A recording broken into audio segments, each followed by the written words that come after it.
That suspicion took center stage in today's episode, when Celia dragged Dylan back to the farm and commanded him to beat a young lad named Robbie, her supposed rat, with a baseball bat. Dylan froze, unable to hurt the terrified boy. While he feared this made him look weak, Celia saw exactly what she wanted. She had set a test, and he'd passed.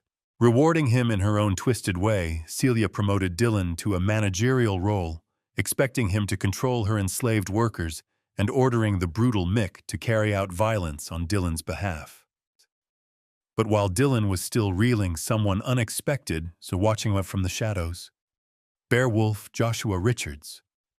Soon after, Dylan was sent to check on the badly beaten Robbie in the attic and came face to face with Bear himself. The shock was instant. Dylan recognized him immediately, and Bear panicked when Dylan addressed him by his real name, not the alias Ted he'd been forced to use. This marks a huge turning point. Someone from the village now knows Bear never left for a new life. And because Dylan lives with Patty, the danger of the truth exploding has skyrocketed. So where does this dark storyline go from here? 1. Dylan and Bear join forces to destroy Celia. Celia claims she's running a compassionate scheme, helping vulnerable people from the streets, when in reality she's exploiting them for free labor.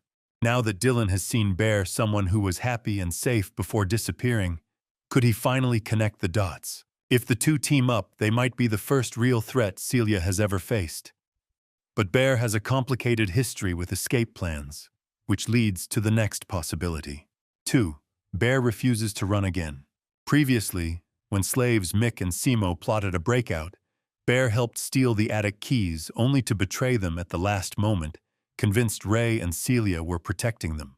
If history repeats, Dylan might struggle to convince Bear to leave, even when the chance to return to Patty is right in front of him. Will Bear's loyalty to his captors outweigh his desire to go home? 3. Celia and Ray strike first. We already know Celia soon discovers Bear's real identity. If she and Ray move quickly, they could uncover Dylan and Bear's intentions before the pair even act. And when it comes to shutting down threats, Celia and Ray's methods are terrifyingly unpredictable. 4. Dylan's life hangs in the balance. Dylan knows the rules. Anyone who crosses Celia or Ray pays a brutal price. If they sense he's becoming a liability, he could be next on their hit list. Will he escape before they silence him? 5. Bear never makes it home. If Dylan is stopped before he can warn Patty, Bear remains trapped, hidden in plain sight, only miles from his family. Celia's grip on him could tighten permanently. Could this be the end of Bear's freedom and his chance to return home?